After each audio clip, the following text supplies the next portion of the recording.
with CJ, with CJ, with CJ. Coolin' with CJ, with CJ, with CJ. We coolin' with CJ, with CJ, with CJ. All right, welcome to Coolin' with CJ, and we have a special guest today in the studio. A former MLB pitcher that played for 13 years. He played with the Marlins, Cardinals, the Mariners, the Rays, the Cubs, the White Sox, the Angels, and of course, the 2019 World Series champions, the Washington Nationals, Mr. Steve Cishek. Steve, thanks for joining us today. Yeah, thanks for having me on. No problem, no problem. All right, Steve, so let's start from the beginning. So, growing up as a kid, you do different sports. Like with me, I did basketball, soccer, baseball, I ran track. So kind of trying to fill out what sport I want to go with. So where did the love of baseball come from for you? And then what was the decision in saying, hey, this is the sport I want to pursue and playing? Sure. Yeah, I played four sports as well growing up. And when I got to junior high, I focused on basketball and baseball. But my love for baseball started early. I mean, just like everyone else on the Cape or around Boston, you grew up a Red Sox fan. My dad watched Red Sox games religiously, so I was locked in at an early age, and you kind of get that fever when you're young. And our Little League program was great back then in Falmouth. We had some of my best friends growing up. We all played together. So my love for the game started at a really young age. Okay, nice. So talk about the high school and then the transition from high school to college. So first talk about, when did you notice, hey, I can actually, have a shot of going pro, when you got to the high school and collegiate level? Yeah, well, so honestly, I was kind of looking for places to play in college to help out with a scholarship. I wasn't heavily recruited. And I was a good college player. High school player. Just not really D1 caliber, maybe like a real small D1 school. I got some, when I called, they said, yeah, maybe, but they weren't that interested. So the rumor was Southern schools look for Northern arms because we're fresher. We're not, burnt out at that age. And whether it's true or not, I don't know. That was just the philosophy we took into it. And I got some help. I got a list of Division II and Division III schools kind of south of, Virginia, south of DC, and looked at schools down there and made a visit to Carson Newman College. It's now Carson Newman University. And I love what they had to say. With me being so far away from home, I wanted to make sure the place would feel like home. And so long story short, I decided to go there because of their discipline, especially in the classroom.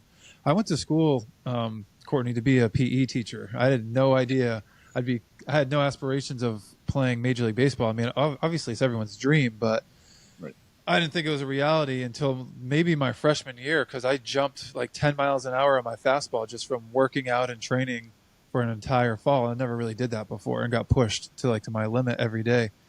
So it wasn't playing professionally wasn't a reality until probably after my freshman year. Okay, nice. All right, Steve. So I know we've talked about this before in the past. So for those who do not know, Cape Cod Baseball League is a big, collegiate premier league in the summertime where the best collegiate players basically come, like an all-star type league, where they come and play for about 3 months. And people like Aaron Judge, Chris Sale, Josh Donaldson, Chris Bryant, George Springer, Charlie Blackmon, the list goes on. Players like that have played in this league and went on, obviously, to do great things. But Steve, something that's in the backyard for you, you decided not to do. So what was the decision in not doing the Cape Cod Baseball League? And looking back, do you regret it? Oh, yeah, for sure. I mean, as far as I know, I could have played as a temp in Falmouth. And I think I had the right intentions. I was under the impression that when temporary comes in town, once all the better players, in the College World Series come in, you kind of get the boot. And then your summer was pretty much over. And I was, like I said, my freshman year, actually came back and played Legion ball. So we had a really good team, and we all wanted to come back and do some damage. So after my sophomore season, I wanted to, going into my junior year, I knew they were going to have me be a weekend starter. So I wanted to really make sure I got some reps in the summer. And if I was going to get cut when the D1 guys came in from the College World Series, then I would be out without a spot to, build up my innings that summer and to work on my craft. So I decided to play in Indiana because they said I could, be there all summer. So I played for Du Bois County instead of Falmouth for that reason. I just wanted to learn how to be a starting pitcher and build up my innings and work on my secondary pitches, stuff like that. Not realizing that even though you're a temp, you could still stay with the team if you perform well, and a lot of things happen. I was just ignorant and didn't understand how it worked. So in that regard, I wish I would have done a little bit more homework, I guess. But it all worked out. Thankfully, I just would have really enjoyed playing for my hometown, of course. And when it was all said and done, real quick, I ended up getting hurt anyways and having to come home early. So it was like such a bummer. Yeah. Okay, So, gotcha. yeah. Okay, so Steve, you kind of touched on it a little bit. So talk about your pitching style. You have a unique pitching style, but it was effective, obviously. So just talk about the pitching style. Was that something you got from coaches? Did you watch tape on other, MLB pitchers before you, got drafted? So where did the pitching style come from? Yeah, good question. So in high school, we didn't really have access to video, kind of like what you might have today. There was no iPhone, stuff like that, people recording on their phones. I didn't really see myself what it looked like until college. So in my mind, I was trying to mimic Derek Lowe's mechanics. I don't know if you remember Derek Lowe back in the Red Sox days. Yep. It just looked like a nice, easy, compact delivery that I thought I could, in my mind, that's what I was doing. And then I saw myself throw on video really for the first time in college. And it was like a low 3/4, almost sidearm. And I was like, oh, wow. Like, I had no idea. I thought I was straight back, straight up, throwing over the top. And then I'm like doing this weird thing where the ball's way behind my back. I'm like, that is not how I thought it was playing out in my head. Like, literally. So, like, well, at least it's kind of mirroring, like, my glove hand and my, throwing hand throughout my delivery. Like, let's just roll with that. And we fine-tuned some stuff in college. And, it just it's just a natural arm slot for me. It's just completely unintentional. Yeah. Wow. Okay. Nice. So let's talk about draft night. So 2007, Miami Marlins. Did you know you were going to get drafted? And, like, what's the feeling on draft night? When that day actually happens. Like, like, are you nervous? Are you you're like, okay, I have confidence in my talent that I should get drafted. But what's the mindset on draft night? Yeah, I was excited. That was the first year. So it was 2007 is the first year they broadcasted the draft on live television. The first round, anyways. And there was some rumors, talking with the Padres scouts and stuff that I could have been taken in the supplemental first round. Unfortunately, it didn't work out with them. And again, long story short, I knew I was going to get drafted by some team. I filled out a questionnaire for like 90% of major league teams, did eye and hearing tests for scouts, like all this stuff throughout my college season. I did tryouts at Turner Field for the Braves and at US Cellular, which is, now guaranteed rate for the White Sox. So I did all these tryouts. I knew I was getting drafted. I just didn't know when. And of all the teams I did questionnaires and stuff for them, I didn't do it for the Marlins. And they're the ones that ended up taking me. So, yeah. But back then, you got to realize, like, high-speed internet was starting to become a thing. I'm dating myself now. But so we had, like, Earthlink dial-up, which it was extremely slow. So the anticipation was brutal. But we had our neighbors over. My girlfriend, now my wife, was at the house. And so it was a great time. It was exciting. Yeah, nice. Okay, so you actually hold, a lot of people may not know this, you actually hold a Marlins record for consecutive saves with 33. So how does it feel to be etched in history for an MLB team? Oh, it's really cool. And it's even more special because when I lost my closing job, my buddy AJ Ramos, we were real tight in the Marlins bullpen. He was our 8th inning guy when I was closing. He took over, and the next year I think he tied the record. So I was giving him grief because I'm like, man, you couldn't get one more save. You could have had the record. So we share the record together within like a year or two apart. So it's special because he's a special guy. So it's really cool to be able to share that with him. Yeah, nice. Mm-hmm. All right, so this is the part of the segment where we're going to have kind of like an intermission. And if you watch Family Feud, at the end they have like fast money where they ask questions and they're kind of like time. This is not exactly like that, but it's not exactly time. But it's going to be some quick hit questions. So I just ask you a question. You give me a one-word answer. Then we move to the next question. So I'm gonna ask you. It's called Fast Five. The Fast Five questions. All right, you All ready? right. Yeah, I'm nervous. Not too hard. All right. Favorite stadium to play in? Wrigley, Wrigley. All right. Toughest stadium to play in. That can go for crowd or ground. The field. Colorado, Colorado. Gotcha. Hardest batter you faced. You just dreaded facing this batter. Ian Desmond, Nice. Okay. All right. Favorite team you played for? Out of all the teams you played for, Chicago Cubs, Chicago Cubs. And then, what's your favorite thing to do outside of baseball? It can't be baseball related at all. golf. Golf. All right. See, not too tough. No, Not that too was tough. easy. Okay. All right, so let's talk about your time with the Mariners. You had the hip injury. So, what go through a player's mind when you get injured? Is it like, maybe this is it for me? Should I still play? So, what's the mindset when you get an injury that late in your career? um, it was tough. So I was closing for the Mariners at the time, right? And I remember like it was yesterday. We're about to play the Baltimore Orioles, and I'm playing catch in the outfield. All of a sudden, I went to go throw pregame, and it felt like someone stabbed me in my groin. I'm like, uh-oh. Like, maybe it'll go away. Next throw was even worse. I'm like, this ain't good. So I went and got treatment, tried to pitch through it for like a month. And it was just, I was in the training room like every day trying to get this thing cleared up. And sure enough, I was starting to give it up. My shoulder started killing me because I was throwing all arm. I hadn't have a lower half. I had some really rough games. Mookie Betts took me deep in the eighth inning. I just lost my closing job because of it. And Mookie Betts then took me deep in the eighth inning the next day after I lost my closer's job. And I was like, all right, guys, like I got to get this thing looked at. I'm really hurting the team right now. Something's not right. I'm telling you.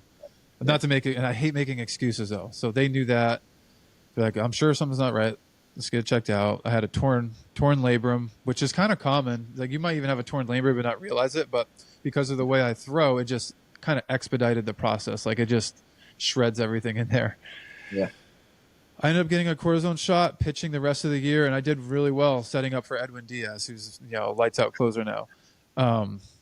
Yeah, but that offseason I knew I was going to have to get surgery. So I went in for a simple labrum repair. And it's supposed to take like an hour and a half max, and you'll be on crutches for 2 weeks. I came out of the surgery, and the doctor's like, man, your hip was way worse than I thought. The MRI didn't show this, but you were bone on bone. We had to do a microfracture surgery, and you're going to be on crutches now for 2 months. Like, are you kidding me? 2 weeks later, we had our second born kid, Avery. She, it was really difficult, for my wife recovering from having birth and me recovering from pretty big hip surgery and then having a baby. Like, it was tough timing, and so that was a challenge. But overall, it ended up being like a blessing in disguise. Like, I felt a lot better. It's just something I'd have to maintain for the rest of my career. But it was difficult. I was 31 years old when I got that. And still felt like I was young, but my body, that's when they started telling me that, no, you're starting to get up there and, in baseball age. Gotcha. Okay, so I've always had a curious question, with professional players. So let's go with the Marlins, your first team. So you grew up a Red Sox fan. So how is it when you grow up being a fan of a team and then you're playing for one team? So say you don't even have to be playing against the Red Sox, but say like you're on the Marlins, but the Red Sox are in the World Series. So it's kind of like, I'm a Marlins. I should be rooting for the Marlins. The Red Sox are doing well. Like, how do you balance that, not trying to, get that kid in you? Like, I grew up a Red Sox fans, but I do play for this team. So my focus needs to be with them. That's great. So it's really interesting. So on behalf of my friends and family, I'll root for the Red Sox when they're in the playoffs. But I remember, I'll never forget this. When I got drafted by the Marlins, we go to Jamestown, New York. The first affiliate we play is the Red Sox affiliate. And so right then and there, like, I didn't care anymore. Like, I just wanted to beat them. And so I just it was weird. It just kind of went out the window, and I didn't pay attention as much.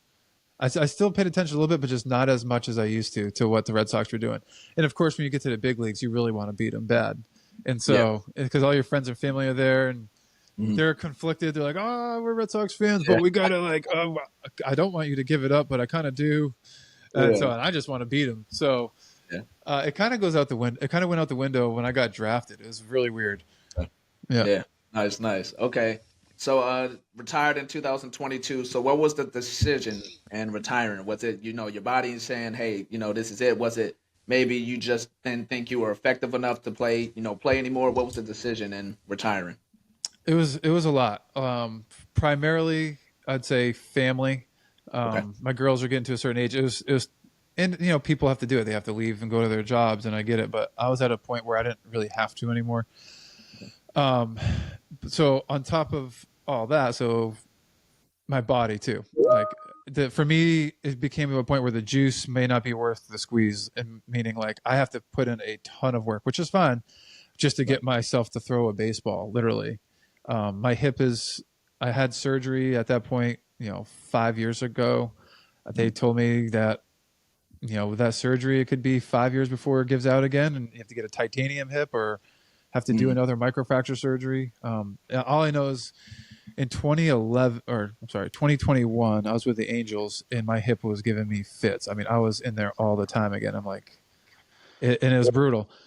Then the next year, my neck started becoming a really big issue, and it was my neck and trap pour into my shoulder. And so I was just frequently in the training room, which is again is normal, but I started losing feeling in my hand with the baseball. So physically, all that was just like, can I be effective? Sure, but I'm just not bouncing back like I used to. I want to be out there every single day. That's just how my mentality. And so it was really difficult not being able to like bounce back like I used to and be effective because of physically. My mind's telling me go, go, go. My body's like, no, you need to pump the brakes. That was Yeah. hard. So those Okay. two things were the biggest deciding factors. Like I love the game. I love being with the guys. I love being a veteran on teams and sharing some knowledge with the younger guys and helping them out. But for me, like, I think it was time. Like my body was just telling me that, hey, it's time to be with your family. Okay. Gotcha. So how is life after retirement? So, like, what are you up to these last 2 years? I pretty much, I know family's included in that, but, do you do hobbies? Is anything else you do outside of baseball, watching baseball maybe? Yep. So definitely golf. I love golf. Okay. Well, I'll play golf. I coach my girls' softball team. They're on two separate teams because of their age group. Okay. Um, Honestly, in the mornings I try to be present for my 3-year-old so my wife can get out and do what she wants to do since she sacrificed so much for me when I was playing. I'm like, no, like you have hobbies. She likes to go work out and stuff. Like, go do your thing. Like, I Okay. want to be able to let give her some freedom that she might have not had because I was training all the time and gone a lot. So those things were huge. I audit classes in a seminary, just like to sit in and learn about God's word. Yeah. I help coach the baseball team that the school my girls go to. So Jupiter Christian School, it's a private school. Okay. I'm one of the assistants on the baseball team there, and I go there when I help out when I can. And for me, it's super rewarding. I love coaching. So, and I do a podcast like you. I do. It's called Call to the Pen. We get on once a week with a former teammate of mine from the Cubs, and we talk baseball and kind of just treat it like a locker room, just banter. Yeah. So it's fun. Those are some of those things I do. We're busy. We travel a lot. We try to get up north Okay. to Cape Cod when we can, and for the holidays and for the summer. And I think that hits it all. So yeah. Okay. Nice. Okay, so I'm gonna ask you a unique question. So, you're married to your high school sweetheart. hmm So, how hard was that? Obviously, especially as a pro player, going through the process of high school, college, baseball being a big factor in your life, and then also keeping her in the loop as well. So, how was it, meeting somebody and staying the course, that entire time up until you walk down the altar? Sure. Oh wow, I haven't been asked that one in a long time. So it was honestly she would agree with me. It was difficult. Like it's like a long distance relationship a lot. But for us, it was kind of normal life, and obviously, we loved each other. We cared about each other a lot, so we were willing to do whatever it took to make it work. And so, and it definitely paid off. And we have 3 lovely girls. We're very happy where we are here in Jupiter, Florida. And I think the only thing that we struggle with is we miss our family up north. It's hard being down here, but the girls have a great school and a good life down here. It's hard for us to kind of pack everything up and move back right now in this season of life. Maybe someday, I don't know, but in all, like, yeah, it was difficult, but it was definitely worth it. Yeah, definitely. All right, Steve. So I know you mentioned your podcast, so give us that name again so people can, follow your podcast and subscribe to it and check it out. Yeah, it's called Call to the Pen. Like I said, it's me and I say co-host, but a good friend of mine, Brandon Kinsler. He was an all-star with the Twins and played with the Nationals and with me with the Cubs. And so we hit it off with the Cubs. With the reason why we get along is we're completely different personalities. He's salty and aggressive at times, and I'm more like the laid-back approach. Okay. But we got along great because we both had a desire to win ball games and to help other guys out and help them get better, our teammates. So when we were done playing ball, and he's like, "Hey, let's do a podcast," and I'm like, "Talking isn't one of my things." He's like, "Come on, man, just do it. Don't be soft." And I'm like, "All right, fine." So we jumped on there, and it's fun. It's a good time. So we enjoy it. Nice. All right, and then give us a shout out for your social media handles, Twitter, Instagram, where people can follow you. Yeah, I'm on Instagram. I'm not on Twitter anymore, or X or whatever it's called, but I'm on Instagram, just SR Shrek, which was SR Shrek 31 is my handle. That's just my Shrek was my nickname in pro ball. So it was Speed Pass when I was in high school. So all the locals know me as Speed Pass, but all my teammates know me as Shrek. So yep. Okay. All right, nice. All right, Steve, thanks again for taking the time out to speak with me. Of course. And we'll be in touch. Sounds good. Anytime. It's a pleasure. Bringing the real. You know he's for real. My brother, he's cooking no chill. Views up, we talking about mills. Hold up content, captured like stills. Heavyweight champ, and he is still. From PG County to Mass, swagger on blast. Head of the class, style and class. Interviews money like chasing the bag. The content provided, we run it like laps. Sports, music, the best that act. Entertainment from around the map. Do not be sleeping away from your nap. Bringing the best, ready to crash. Top tier records, we set them and smash. Delivered by Dan, we sprint and we dash. Coolin' with CJ, with CJ, with CJ. Coolin' with CJ, with CJ, with CJ. Coolin' with CJ, with CJ, with CJ. We coolin' with CJ, with CJ, with CJ. You just got Moss. Coolin' with CJ. It's your boy Day Green.